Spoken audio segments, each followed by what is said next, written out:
West Coast Cookbook and Speakeasy with Chef Justice Putnam. Netrootsradio.com.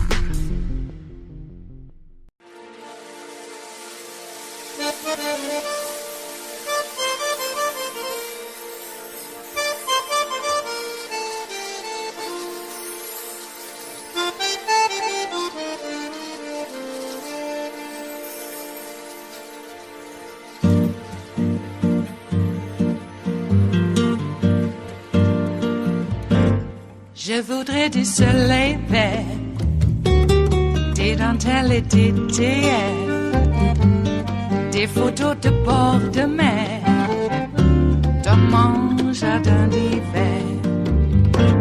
Je voudrais de la lumière, comme en Nouvelle-Angleterre. Je veux changer d'atmosphère, dans mon jardin d'hiver. Ma fleur sous la pluie de novembre, tes mains qui courent, je n'en peux plus de t'attendre. Les années passent, il est loin, là je tombe. Nul ne peut nous entendre. Je voudrais du Fred Astaire, revoir un latte. Steve, Donald Trump read the words they put in the teleprompter for him, saying that the invasion of Ukraine was bad, but he did not retract his comments about Vladimir Putin being a genius. The leading agents for Vladimir Putin, his greatest cheerleaders, come from the American right in this moment of a great war crime being committed against the Ukrainian people by Vladimir Putin and the Russian military. Let's listen to what Senator Tom Cotton said with George Stephanopoulos yesterday, trying to get him to respond to Donald Trump calling Vladimir Putin a genius, calling the invasion genius, which is to say the killing of innocents is genius. Let's listen to how that went. Why can't you condemn Donald Trump for those comments? George, if you want to know what Donald Trump thinks about Vladimir Putin or any other topic, I'd encourage you to invite him on your show. I don't speak on behalf of other politicians. They can speak for themselves. I feel quite confident that if Barack Obama or Joe Biden said something like that, you'd be first in line to criticize him. Again, George, if you want to talk to the former president about his views or his message, you can have him on your show.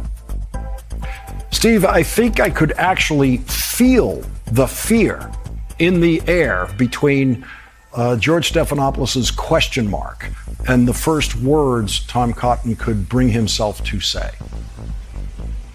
This isn't just a great national security crisis, a great global security event. This is the defining moral issue of our time. What we have seen, Lawrence, within a living lifetime of the end of the Second World War, a war which killed 100 million human souls around the globe, 40 million of them, upwards of 40 million of them, Russians. The age that was ended by the ending of the Second World War. For the last 80 years, the world, for all its faults, has tried to avoid this scenario. A great power acting aggressively towards a smaller neighbor, trying to wipe it from existence. And the Ukrainian nation has signaled quite clearly that it will not be wiped from existence, that it will fight. And so we see babies being born in subways and bomb shelters. We see old women preparing Molotov cocktails. We are reminded suddenly that the cost of freedom is very, very high indeed. And in this country, we've all witnessed, and it doesn't need debating, a fifth column that's given aid and comfort, that's fetishized Vladimir Putin, that's assaulted American democracy with lies. All of these people all around the world in this Steve Bannon project know each other. And what they all share in common is at the top of the pyramid, the man that they worship, the man they idolize, is Vladimir Putin, who is no genius. He is a war criminal, and he has let loose the furies. We are in the 5th day of a new era. A lot of people will die. The human misery that has been set loose by this man is hard to articulate. The situation will become graver, and we will watch in the days, weeks, months ahead as the world situation deteriorates, knowing that around the world almost everyone has turned their back on Putin except for the American right. So Marjorie Taylor Greene gets introduced at this event by someone who says that, a neo-Nazi who talks about some in the media comparing Putin to Hitler, and he says, as if that's a bad thing. And he laughs, and he gets a laugh from his audience about it because they, of course, think that being compared to Hitler is the greatest, most positive comparison anyone could possibly have. And so they admire Vladimir Putin for any comparison to Hitler. And then a member of the United States Congress walks right in after that, stands up, and very happily joins in with that group. He's a neo-Nazi. Today he was laughing on his program about segregation, talking about how it was better for black people to be segregated, to drink out of separate water fountains, to stop complaining about it. Marjorie Taylor is a disgrace. She's one of several disgraces that are beyond redemption in the House Republican Conference. Now, look, I'm sympathetic to Nancy Pelosi's workload, but I wish she would make a move here to expel Marjorie Taylor Greene, who has violated every conceivable rule of decorum, degraded the institution. It is completely appropriate for the House of Representatives to reject this loon and send her packing, and the people of Georgia can hold another special election and send someone else to Washington, D.C. to represent them. It's so striking, by the way, to see that fear in Tom Cotton's eyes when he's asked to disagree with Donald Trump on television on the very same weekend that we are seeing a kind of heroism in a politician that I'm not sure we have seen in live television coverage. We never have seen it in live television coverage of a war. President Zelensky staying in Ukraine when offered an opportunity to safely escape, saying, I don't need a ride, I need ammunition, a line that will live forever in the history of courageous lines by leaders in war. That contrast with these weak quislings in the Republican Party is just a stunning thing to see. Well, it sure is. And what Zelensky has said in this remarkable, magnificent moment of leadership in front of the world, this man is being hunted. Vladimir Putin seeks to kill him. He has not left his capital, and there's a decent chance that he will die there.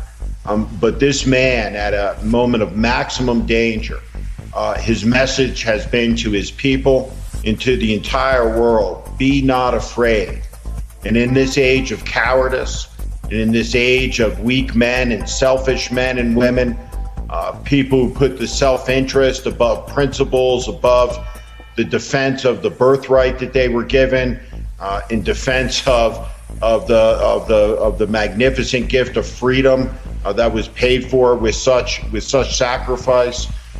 This man has reminded all of the world about the cost of freedom, about the dangers in the world, and his honor, his dignity, his courage has shamed so many American politicians, and I suspect so many other politicians in democratic nations who have become part of this autocratic populist movement that's become such a real threat to democracy all over the world. It is Tuesday, the 1st of March of 2022, and you are in West Coast Cookbook and Speakeasy. I am your chef de cuisine, Justice Putnam. Gunner, the English Bulldog, is our snoozing sous chef, and our daily special is Tarrytown Chowder Tuesdays. A small scant dash, a mere pinch of hot smoked Hungarian paprika will make all the difference in the world. It always has, and it always will. Well, we're not going to war over spice. No, it's just absolute unadulterated power. I want something and I'm going to take it, and that's the way the world's supposed to be now. Vladimir Putin is showing the world what he expected Donald Trump to do, but he just wouldn't do it because apparently Donald Trump can't even make the coup train run on time. They're going to get somebody in there who can, and they're trying very hard. Oh my. Yeah, we actually have a story, a news article in the top half of the show addressing what the Republicans are attempting to do and the extent of what they will go to keep you from voting, no matter what. There's no problem, but they're going to fix it, okay? Because the fix is to mess it up like they do every single time. Well, the drumbeat of war continues because we're in a war. Vladimir Putin declared war against the world, which includes the United States of America. Now, when he and his crew began attacking our electoral systems, began attacking our power grid, our sewage plants, our water plants, our hospitals, etc., etc., etc., that was a declaration of war. I know it wasn't tanks and boots on the ground, but asymmetrical war is war nonetheless. And we have been at war with Vladimir Putin for years. At least when Trump came into office. Now, we around here have been talking about it happening considerably before that.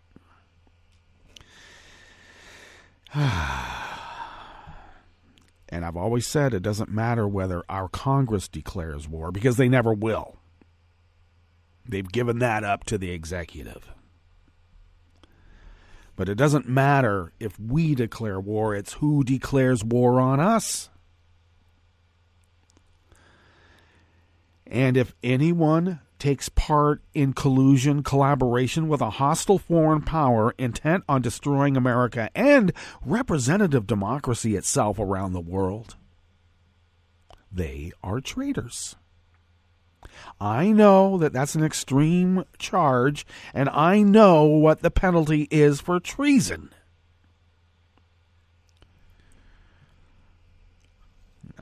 Do I need to remind us that we don't throw those terms around lightly? Oh, no. We are so careful about what we can say and what we can do, lest we become like them. Well, fight fire with fire.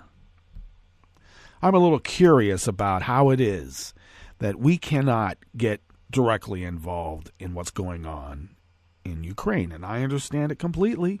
I understand what it would mean in terms of escalating.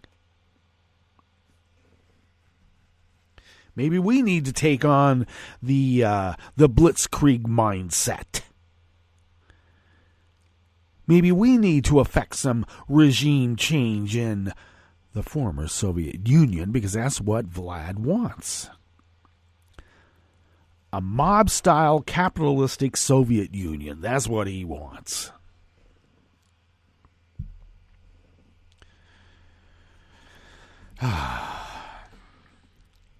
Why do I say that? Because Nixon was able to get away with bombing Cambodia secretly for years, even though everybody was in on the secret and we told everybody about it. Oh, so you're a hippie. Why can't we strafe that 40-mile-long convoy?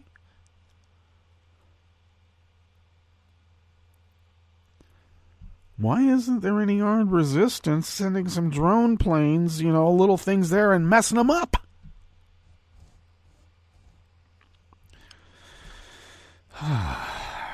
Sweden and Finland have okayed a couple of thousand tanks to be sent to Ukraine. Now they have to get them there. I did see pictures of abandoned Russian tanks completely fueled up, ready to go, and driven away by the Ukrainian army. But a couple of thousand tanks still have to get there. Do they have to wait in line behind that 40-mile convoy?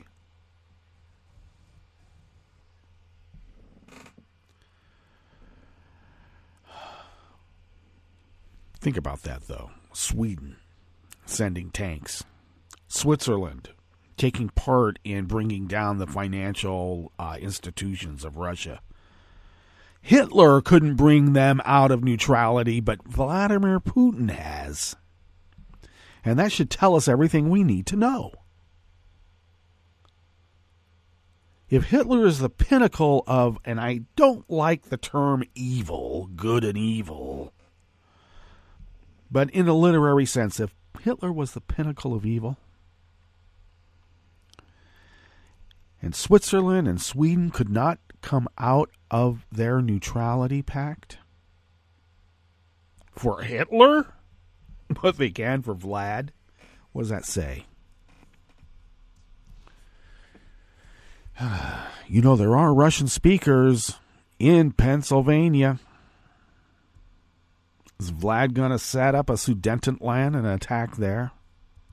I wouldn't put it past him.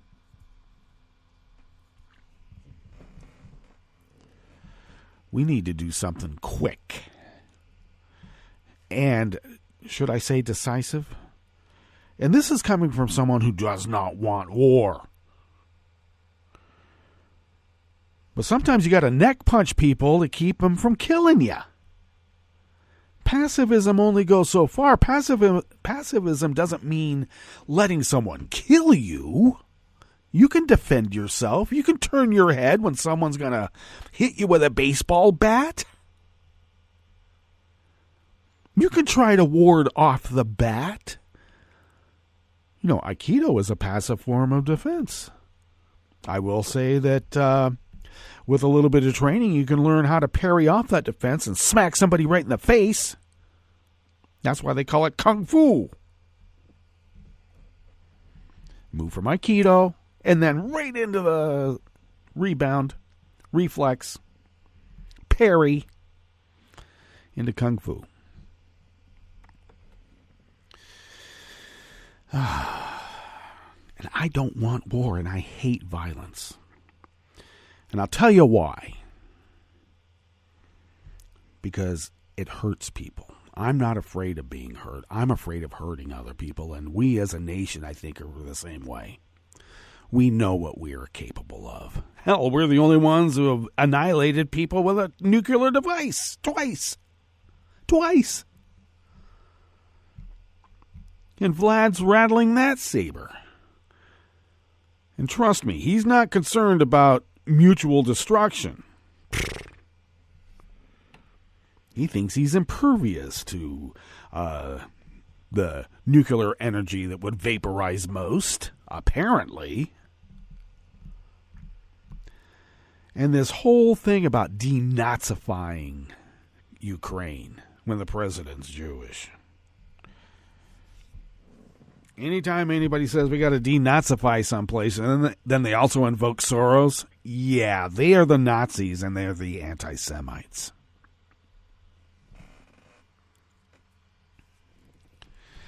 But it works good for Vlad in the hinterlands, where those who don't watch TV very much, at least from outside their own little, I don't know, vast expanse in Siberia or wherever,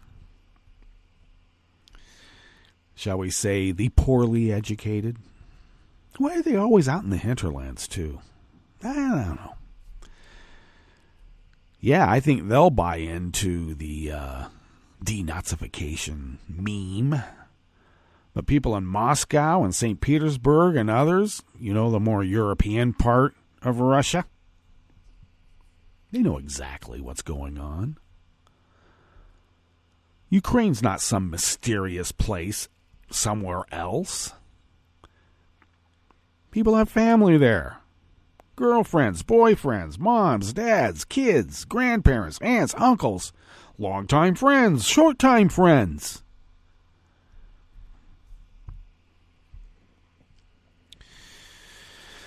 But Vlad wants it.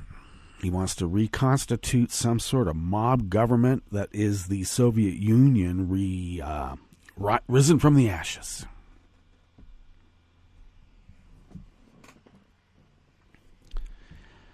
It does not matter one whit whether we declare war on Vlad. Vlad has declared war on us and the rest of the world, and we should be acting accordingly. And I know we're doing it in steps and incrementally, but I'll remind folks, Nixon bombed Cambodia for years for a really kind of a lie, all right? I know. Viet Cong were trying to circumvent the tunnel systems that were being destroyed by our guys. So let's do it from Cambodia. I get it. But there was a law that said you don't bomb outside of the Vietnam area. You don't go into Cambodia until you get an okay from Congress. And he never went to get that okay.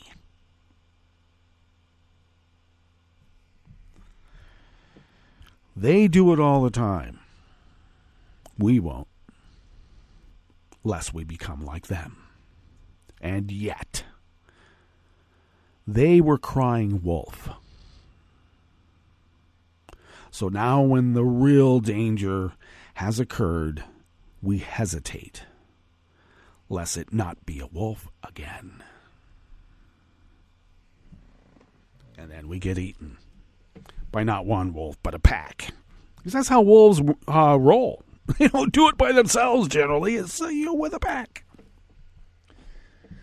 So Vlad's got Lukashenko on his side. Yeah, come on in. You store your nukes here. And this is on the same day that he got a constitutional amendment forced through that says, I'm a president for life. You elected me 25 years ago, and I'm not leaving. All right. So now you got the Belarusian army involved in this, and yet we can't strafe that 40-mile-long convoy? I mean, come on. Jeez, every World War II movie has all the B-roll of, like, planes coming down and strafing the trains, strafing the convoys. Better do it quick. Or how about, like, some resistance on the ground, taking out some axles here and there? Nice to have a traffic jam backed up. All right, well, my grandson is coming back at this very moment. Should be over Greenland, I believe, or close to it, on his way back from Germany. Getting out in just the nick of time. Yeah, like to have family close when the world goes to hell, don't we? But no, it's great. He's been gone for the better part of a year studying in Germany. And when you look at it, Russia's not that far away. It only seems far away, like in the map or whatever. It's not that far away. Yeah, there's some natural boundaries and whatnot, but still. On the map, it looks kind of far away and actually not very far away. Hop, skip, and a jump. But it's good to have him back, and he hasn't landed yet, so there's always the worry. Don't want it to be turned back around. Oh, we got to land in St. Petersburg. We're running out of fuel on the way back. What? How's that happen? Well, that's always a worry, but let's not worry too much unreasonably, because we are reasonable sorts after all. And what do we have on the reasonable curated part of the show? Well, I'll tell you what we have. Of course, at the top, Trump could not slam Biden and praise Putin enough at CPAC. And apparently the people in CPAC just love it. On the rest of the menu, California, Oregon, and Washington announced they will drop school mask mandates. But I'm telling you, I'm not taking a mask off indoors around people around here.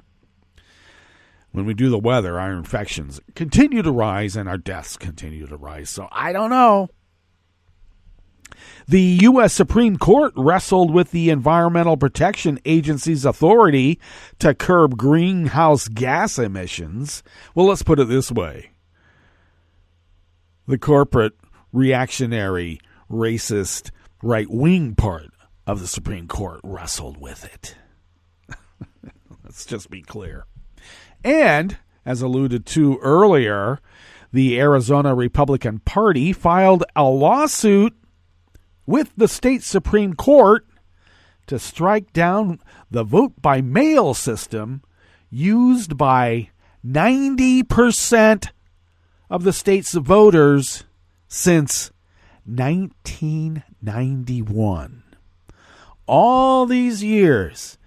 And in the election that was manipulated by Vlad, and they couldn't manipulate it so that Trump would win, that is what's going to stop a paper ballot in Arizona. Nice.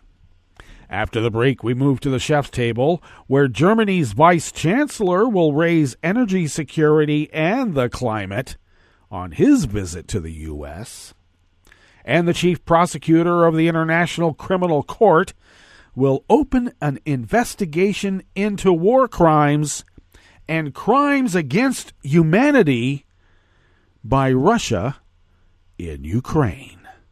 All that and more on West Coast Cookbook and Speakeasy. Bon appetit.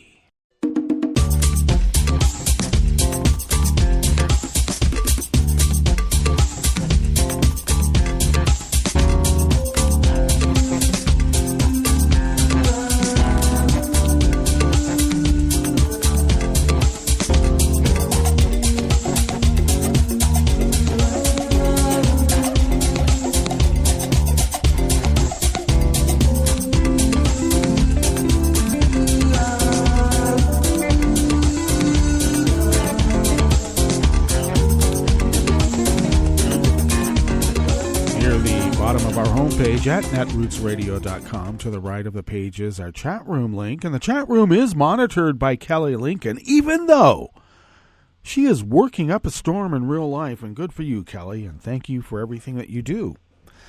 If you would look across the page to the left from the chat room link at our homepage at netrootsradio.com, near the bottom there, you'll find our link to our Patreon page, and if you could become a recurring Patreon of Netroots Radio, and possibly if you could afford to send us what you might spend on an espresso-type coffee drink, for instance, if you could send those funds our way once a month, we are able to stretch those dollars beyond compare, even on the quantum level, because we leave no strange quark unstretched. And then with that ability, we are able to pay our bills, fly under the radar, and continue this powerhouse of resistance against, well, the hostile takeover of everything good and democratic in the world. And we're doing our small part, and we thank you for helping us do so. If you would like to follow Netroots Radio on Twitter, you can do that by going to @NetrootsRadio. Thank you, Tom, for handling that and many other tasks around here. Follow me on Twitter at Justice Putnam. I post the show notes and links diary on Daily Co's about 10 minutes before showtime, hopefully, and then get that linked up on Twitter, hopefully, and other social media platforms, hopefully, at some point during the show when I remember, oh, I forgot to do that, or I got so busy I didn't forget. I just couldn't get to it. I apologize. Anyway, yes, follow me there, and you can also follow the show. Oh, I should mention, show notes and links are where the real reportage can be found, because we got a riff here, kind of. Follow the show on Twitter at Cookbook West, and pick up podcasts by way of Spreaker, Stitcher, TuneIn, iHeart, YouTube, iTunes. Really, wherever podcasts can be found. And, of course, the deep archive from 11 years, almost 11 years of continuous 24/7, 365 broadcasting. You can find Netroots Radio shows at the Internet Archive. At archive.org. And we'll have the actual Netroots Radio Library link up on our homepage. The show links to the Internet Archive are at the Show Notes and Links Diary, or wherever we put those links up. We'll have it on our homepage when we update for the new year. And sometimes that takes a little bit of time. Okay. Well, let us now continue in the West Coast Cookbook and Speakeasy Salon as we're in the Bistro Cafe part. So let us tuck into this first offering here. And it is out of the Associated Press by Jocelyn Gecker and Adam Beam. School children in California, Oregon, and Washington state will no longer be required to wear masks as part of the new indoor mask policies the Democratic governors of all three states announced jointly yesterday, Monday. With declining case rates and hospitalizations across the West, California, Oregon, and Washington are moving together to update their masking guidance, the governor said in a statement. There are more than 7.5 million school-aged children across the three states, which have had some of the strictest coronavirus safety measures during the pandemic, and now we're going to let each and every one of those 7.5 million petri dishes of pestilence roam amongst us, unmasked.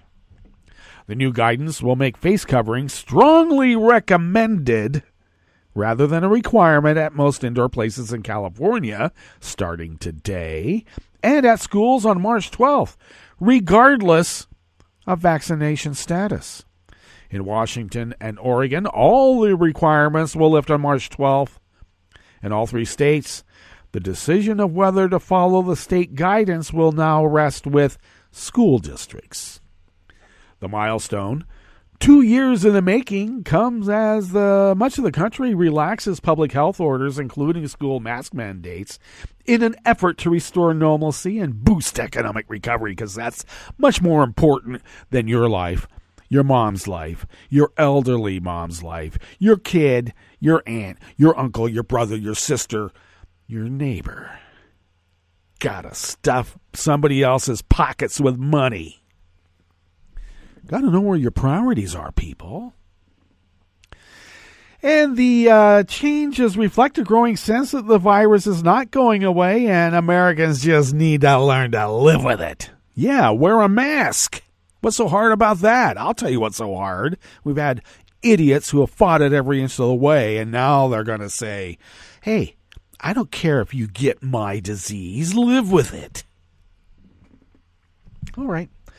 The announcements signal a turning point that is poignant in its timing, coming almost exactly 2 years after American cities began shutting down to prevent COVID-19 spread. California was the first state to announce a shutdown with stay-at-home orders in March of 2020, followed soon after by other states. 2 years ago today, we identified Oregon's first case of COVID-19, Oregon Governor Kate Brown said in a statement. On the West Coast, our communities and economies are linked together as we continue to recover from the Omicron surge, which I got to tell you, in my county is still surging. We will build resiliency and prepare for the next variant and the next pandemic. Everybody, let's party. She didn't say that. Earlier this month, California became the first state to formally shift to an endemic approach to the coronavirus, with Newsom's announcement of a plan that emphasizes prevention and quick reaction to outbreaks over mandated masking and business shutdowns. We are turning a page in our fight against the COVID virus, Washington Governor Jay Inslee said in a statement, or said at a news conference yesterday, Monday. And he said in a separate statement that he expects many businesses and families to continue choosing to wear masks. As we transition to the next phase, Inslee said, we will continue to move forward together carefully and cautiously. Let's hope.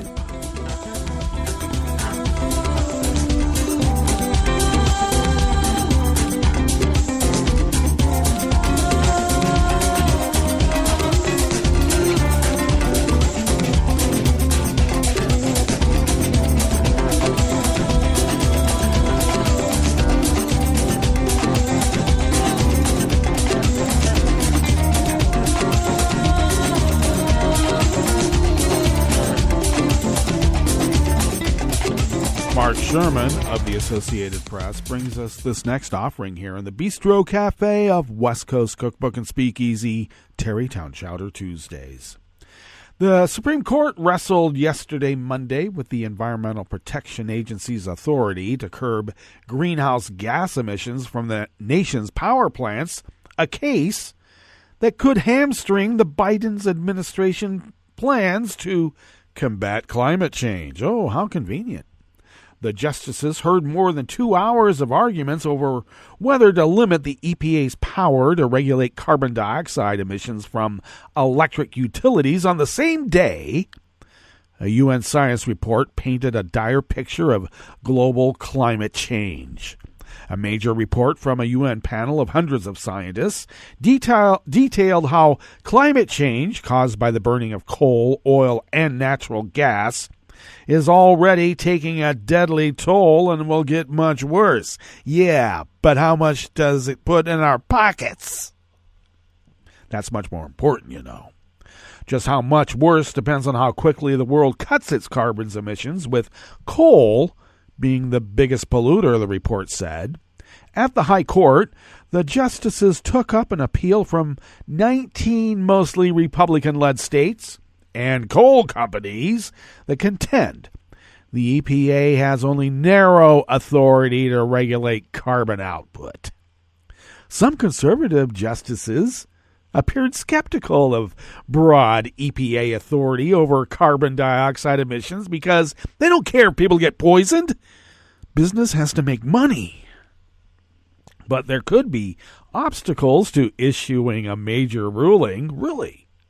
Among these are arguments from power plant operators serving 40 million people that call on the court to maintain the company's flexibility to reduce emissions while maintaining reliable service. President Joe Biden has pledged to cut greenhouse gas emissions in half by the end of the decade, but he has so far failed to win congressional approval of climate change proposals contained in his Build Back Better plan because there's one party who's actively working with a hostile foreign power to mess up representative democracy. I wish that would get reported. A new policy to regulate carbon production from power plants is not expected before the end of the year. But the court did not appear interested in the argument that it should dismiss the case because there is no current EPA plan in place to deal with carbon output from power plants. Environmental groups have worried that the court would preemptively undermine whatever plan Biden's team develops to address power plant emissions because the court's politicized now, and guess who did it?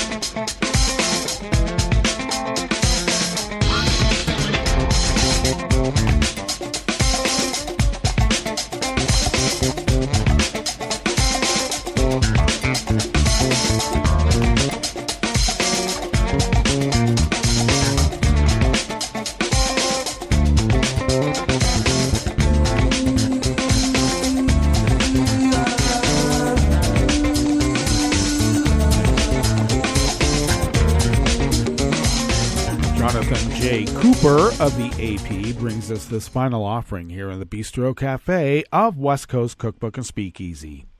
The Republican Party in Arizona is asking the state Supreme Court to strike down the vote-by-mail system used by 90% of the voters in a battleground state that will be crucial to determining which party controls the U.S. Senate after the 2022 election. The lawsuit, filed on Friday, argues absentee voting is unconstitutional and asks the justices to get rid of it or at least eliminate the no-excuse absentee balloting system that Arizona adopted in 1991 and has steadily expanded ever since. In-person voting at the polls on a fixed date, Election Day, is the only constitutional manner of voting in Arizona, lawyers for the GOP wrote in their petition to the Arizona Supreme Court.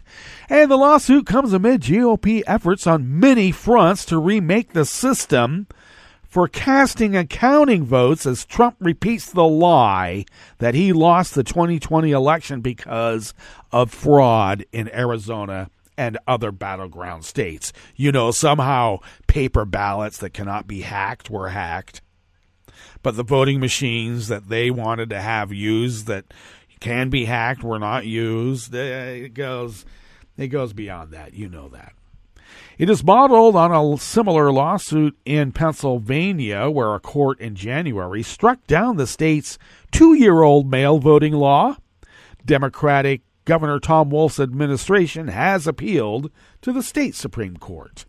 The Arizona Republican Party and its combative chairwoman, Kelly Ward, have been at the forefront of Trump's efforts to cast doubt on the 2020 election results and block the certification of Democratic President Joe Biden's victory. The latest suit was filed by the state GOP and Yvonne Cahill, the party's secretary. Ward is not named as a plaintiff. The suit drew swift condemnation from Democrats who said the GOP is attacking a secure and popular voting method. The lawsuit is based on lies and conspiracy theories about the 2020 election, said Raquel Tehran, a state senator and chairwoman of the Arizona Democratic Party. So this is yet another attempt by the Arizona Republicans to make it harder for people to vote. Rust never sleeps. We have to continue the work. All right, let's get to our break. And when we get back from that break, we will go through weather from around the world. And we will finish up with the stories that we've curated for you today. You are listening to West Coast Cookbook and Speakeasy. And we will be right back. You are listening to netrootsradio.com. Please hang up and try again.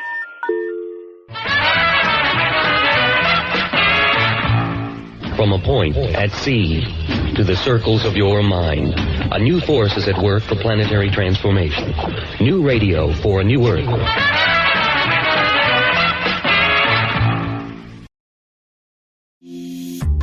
This program is presented by the Centers for Disease Control and Prevention. The discovery of penicillin in 1928 by Alexander Fleming was one of the greatest scientific achievements of the 20th century.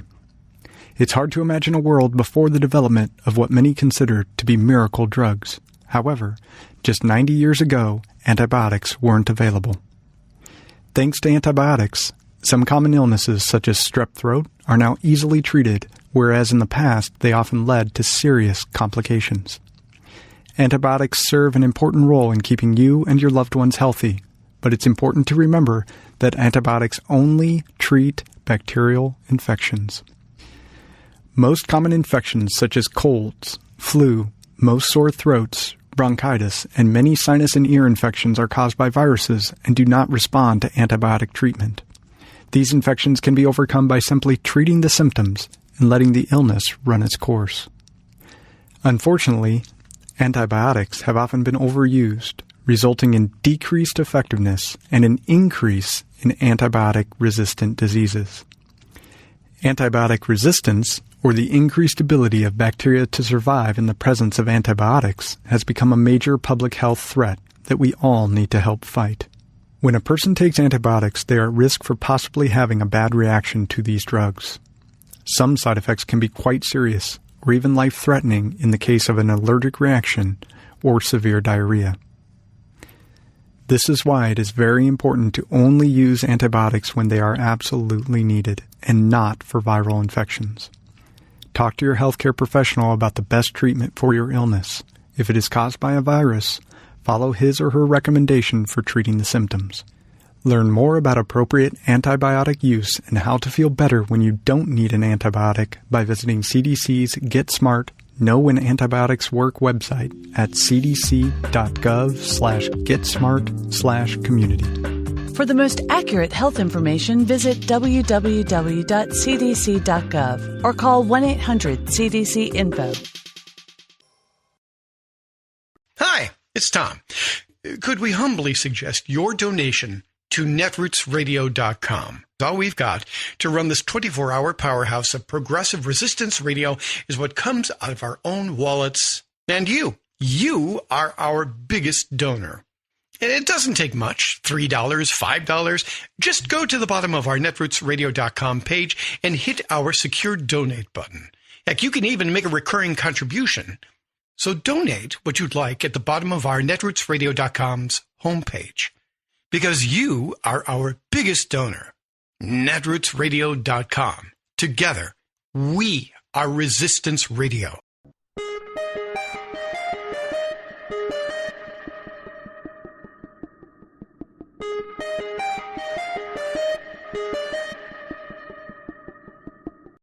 This Civil Liberties Minute is about packing and cracking in Alabama. I'm Lily Ledbetter, and this is a Civil Liberties Minute with ACLU attorney Bill Newman.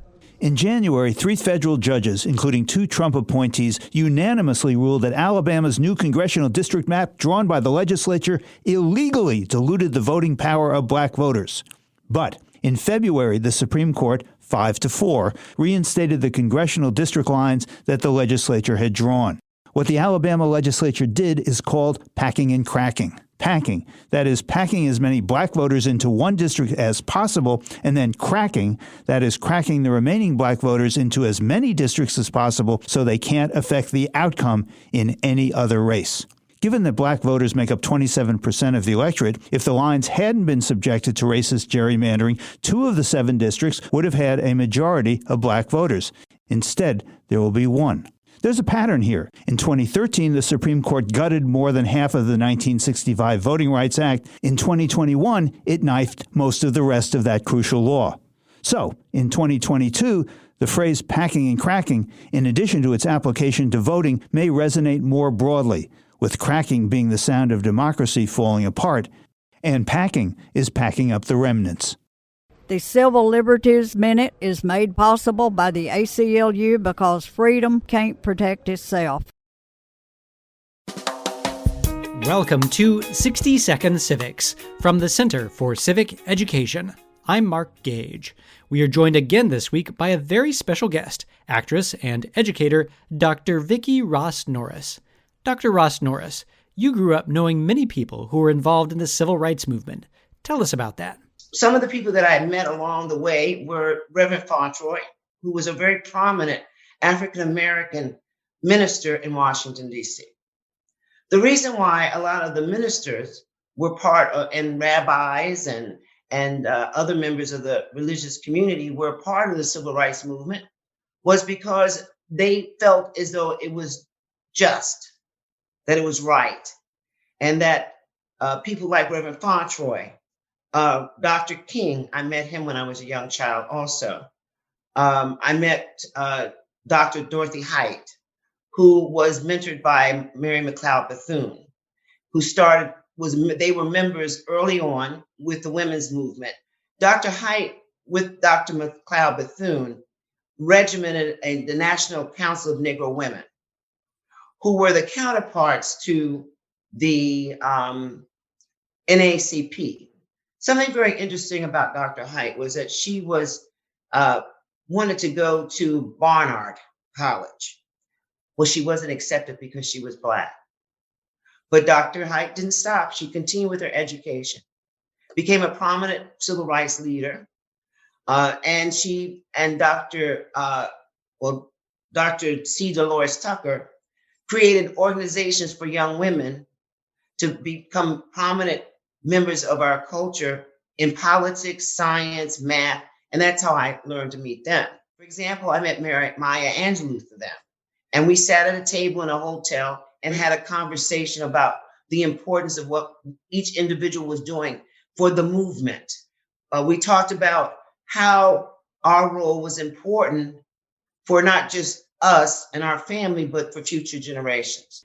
Thank you, Dr. Ross Norris. That's all for today's episode, 60 Second Civics, where civic education only takes a minute.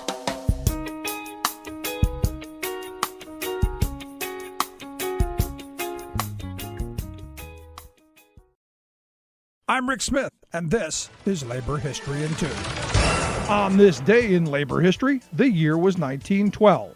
Nearly 1 million coal miners went on strike in Great Britain. A period of great labor unrest marked the year leading up to the massive walkout from the mines. In 1911, dock workers and railroad workers walked off the job.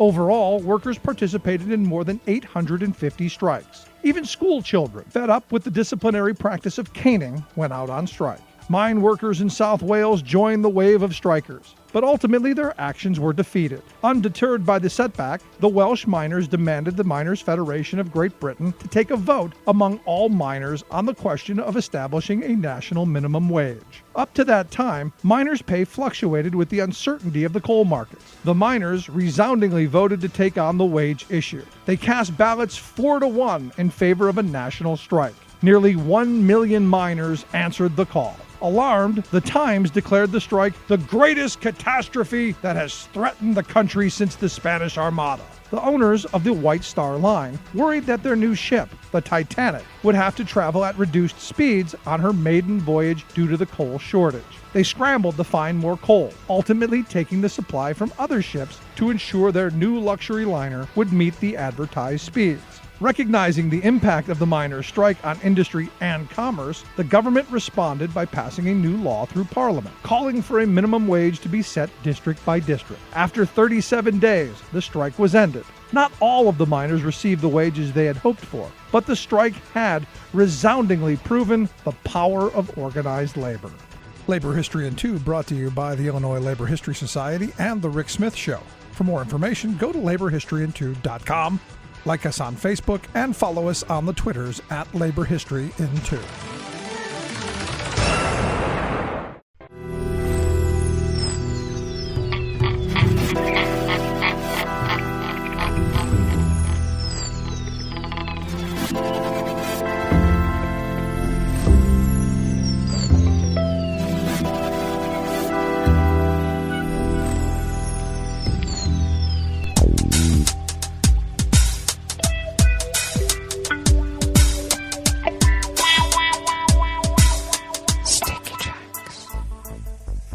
Thank you for accompanying us here to the chef's table at West Coast Cookbook and Speakeasy. Tarrytown Chowder Tuesdays. We always begin, weather from around the world, along the banks of the Rogue River and the Rogue River Valley of Southern Oregon, on the west coast of the continental United States of America, where it is currently 45 degrees Fahrenheit, expecting a high of about 62 to 64. Cloudy with occasional showers later on this afternoon, winds light and variable, bringing with it, a little bit more than a tenth of an inch. And then cloudy with a few showers tonight, lows about 48. Winds light and variable, and considerable cloudiness tomorrow with occasional rain showers. And that looks like we're going to have closer to a quarter of an inch tomorrow. Confirmed cases of coronavirus in Jackson County in the southern part of Oregon continue to rise, as I mentioned earlier. We now stand at 419,088 people confirmed infected, and our deceased have also risen by 5 and now stand at 472. Pollen is rated as none outside the window on Rogue River proper. The air quality index is good at 27 parts per million, and that daytime UV index has inched up again in the moderate range to level 4. Barometric pressure is holding steady at 30.19 inches. Visibility is up to 9 miles, and relative humidity is at 97%. Weather from around the world is brought to you by a crowd of crowdsourced weather stations that a crowd crowdsources from around the world. London is 47 degrees with rain showers.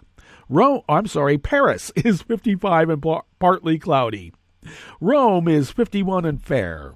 Kyiv is 33 and cloudy with about a 100% chance of more war going on. Kabul is 40 degrees and partly cloudy. Hong Kong is 65 and clear. Tokyo is 52 and partly cloudy. Sydney, Australia is 70 degrees and cloudy. San Francisco, California is 50 degrees and partly cloudy. And New York is 40 degrees Fahrenheit and cloudy.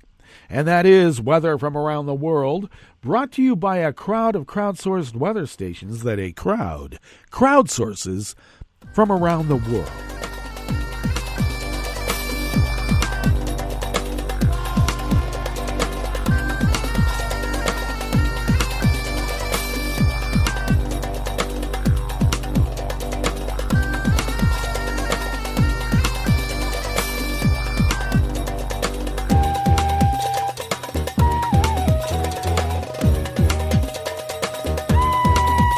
Anonymous staff at the Associated Press brings us this first amuse-bouche here at the chef's table at West Coast Cookbook and Speakeasy. Germany's vice chancellor is traveling to Washington, D.C. for talks with U.S. officials that will focus on energy security and the need to ramp up renewable energy supplies in the wake of Russia's attack on Ukraine. Germany gets a large share of its energy from Russia in the form of coal, oil, and gas. The invasion of Ukraine last week was sharply condemned by Berlin, which joined other Western nations in imposing sanctions against Russia and halted the Nord Stream 2 gas pipeline project. Vice Chancellor Robert Habeck, who is also Germany's economy and climate minister, said that greater emphasis on energy independence could help efforts to reduce emissions of planet-heating greenhouse gases released by burning fossil fuels. You better ask the Supreme Court if it's okay to do that. In a special session of Parliament on Sunday, Germany's finance minister said the government would place greater emphasis on energy security in the coming years in light of the war in Ukraine.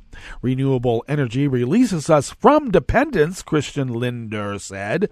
That's why renewable energy is freedom energy.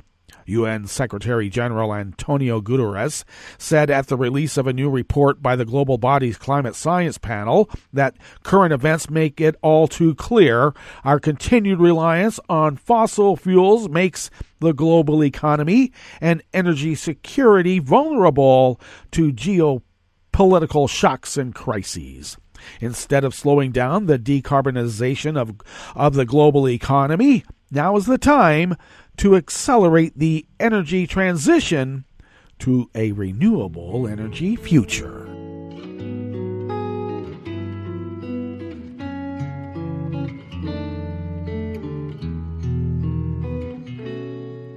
Je te donne c'est mon amour pour la vie entière. La promesse de me trouver à tes genoux. Aussitôt que tu m'appelles, rester toujours fidèle, c'est tout, c'est tout. Je te donne tous mes printemps, mes étés de mer, mes automnes quand les feuilles tombent partout. Si ce n'est pas une bonne affaire, je te donne tous mes hivers. Mike Corder of the Associated Press brings us this final amuse-bouche here at the chef's table at West Coast Cookbook and Speakeasy. The chief prosecutor of the ICC said he plans to open an investigation as rapidly as possible into war crimes and crimes against humanity in Ukraine. Prosecutor Karim Khan said in a statement that the investigation will look at crimes committed before the Russian invasion, but added that given the expansion and conflict in recent days, it is my intention that this investigation will also encompass any new alleged crimes falling within the jurisdiction of my office that are committed by any party to any conflict on any part of the territory of Ukraine. Well, that brings us to the end of our broadcast period for the day. But you do know Netroots Radio broadcasts on, and we will meet up tomorrow for Smothered Benedict Wednesdays. So do stay tuned to Netroots Radio all day and all night for all the breaking news as it breaks. And we'll meet up here tomorrow, right here, in West Coast Cookbook and Speakeasy. Bon appetit.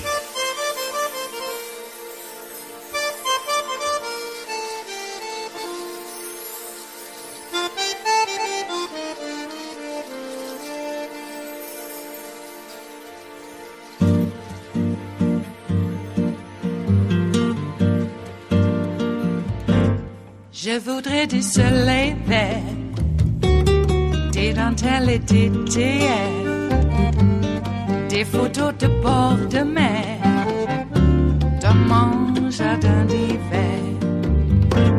Je voudrais de la lumière, comme en Nouvelle-Angleterre.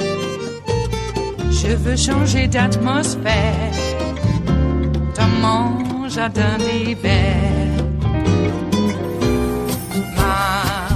Ma fleur sous la pluie de novembre, tes mains qui courent, je n'en peux plus de t'attendre. Les années passent, qu'il est loin, là je tombe. Nul ne peut nous entendre. Je voudrais du Fred Astaire, revoir un latte Goël. Je voudrais toujours te plaire, dans mon jardin d'hiver. Je veux déjeuner par terre, comme au long de golfe clair, t'embrasser les yeux ouverts, dans mon jardin d'hiver.